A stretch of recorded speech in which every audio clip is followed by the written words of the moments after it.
Party గుర్తు మీద మళ్ళీ టీఆర్ఎస్ మీద పోటీ చేస్తాడు సికింద్రాబాద్ ఎంపీగా. చర్యలు తీసుకోవడానికి స్పీకర్ గారికి మనసు ఒప్పదు, తీసేసేందుకు కాంగ్రెస్ పార్టీకి మనసు ఒప్పదు. ఇదే దానం నాగేందర్ కాంగ్రెస్లో మంత్రి ఉండి టీఆర్ఎస్ కార్యకర్తలను కొడతాడు. ఆ విషయం మర్చిపోయి కేసీఆర్ గారు దానం నాగేందర్ గారు కండువా కప్పుతారు. అట్లా టీఆర్ఎస్ అధికారంలో ఉంటే కాంగ్రెస్ గుర్తు మీద గెలిచిన వాళ్ళు టీఆర్ఎస్లకు పోతారు, కాంగ్రెస్ అధికారంలోకి వస్తే టీఆర్ఎస్ గుర్తు మీద గెలిచిన వాళ్ళు కాంగ్రెస్లోకి వస్తారు. ఇది వాళ్ళ మధ్యలో ఉన్నటువంటి వీణా వాణిల బంధం. ఇది ఒక నాణానికి బొమ్మ బొరుసు లాంటి బంధం. కాంగ్రెస్లోంచి పుట్టిందే టీఆర్ఎస్. ఆయన పార్టీ స్థాపించే కంటే ముందు ఆయన రాజకీయ జీవితం తొలినాళ్ళలో ఆయన స్టార్ట్ చేసిందే కాంగ్రెస్ నుంచి. మళ్ళీ అడిగే పోతా అని చెప్పి 2014లో చాలాసార్లు సోనియమ్మ దగ్గరికి పోయిందని చూసినాం పేపర్లలో.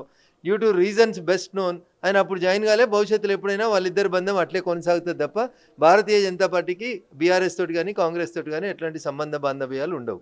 కవిత పార్టీ పెట్టబోతోంది 25వ తారీఖున. దాన్ని ప్రజల ముందు ప్రవేశపెట్టబోతా ఉన్నారు. దానికి సంబంధించినటువంటి విషయంలో దాదాపు 2.5-3 దశాబ్దాల అనుభవం ఉన్నటువంటి ఒక రాజకీయవేత్తగా ఇక్కడ లోకల్ పార్టీలకి అవకాశం ఉందని భావిస్తూ ఉన్నారా? తెలంగాణ ఉద్యమాన్ని బేస్ చేసుకొని దాన్ని నడుపుతా అంటా ఉంది. ఎట్లా ఉండబోతుంది? 2009 నుంచి ఈ రాష్ట్రంలో ప్రతి ఎన్నికలప్పుడు ఒక ప్రాంతీయ పార్టీ పుట్టడాన్ని మనం గమనిస్తూ ఉన్నాం. ఎన్నికలు అయిపోయినాక ఆ పార్టీ ఎడిపోతుంది, ఎవరి పంచన ఏరుతుందో మీరు అందరు చూసిరు. ఇక అంతకంటే గొప్పగా ఏముండదు. ఇకపోతే శ్రీమతి కవిత గారు పెట్టేటువంటి పార్టీని వెల్కమ్ ఇట్. మహిళగా ఒక రాజకీయ పార్టీని స్థాపించి వారు ముందుకు పోవాలని నేను మనస్ఫూర్తిగా వారికి కోరుకుంటాను. ఎవరికి థ్రెట్ ఉంటుంది అనుకుంటున్నారు? ఆమె బీఆర్ఎస్ పార్టీ నుంచి రావడం జరిగింది. తను బీజేపీకా, కాంగ్రెస్కా, బీఆర్ఎస్కా మేము కూడా అధికారంలోకి వస్తా ఉన్నట్టు మాటను చెప్తా ఉంటాను. ఈ దేశంలో ఒక సీటు గెలిచేటువంటి పొలిటికల్ పార్టీ కూడా నేనే అధికారంలోకి వస్తా అని చెప్తారు. దట్ ఈస్ కాల్డ్ కాన్ఫిడెన్స్ అని చెప్తారు. ఆ కాన్ఫిడెన్స్ లేకపోతే పొలిటికల్ పార్టీ నడపలేము.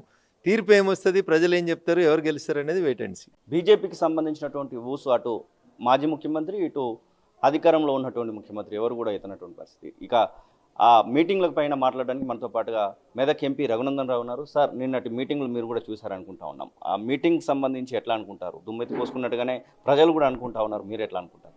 అది డూప్ ఫైటింగ్ లాగా కనబడుతుంది. నేను కొట్టినట్టు చేస్తా, నువ్వు ఏడ్చినట్టు చేయి.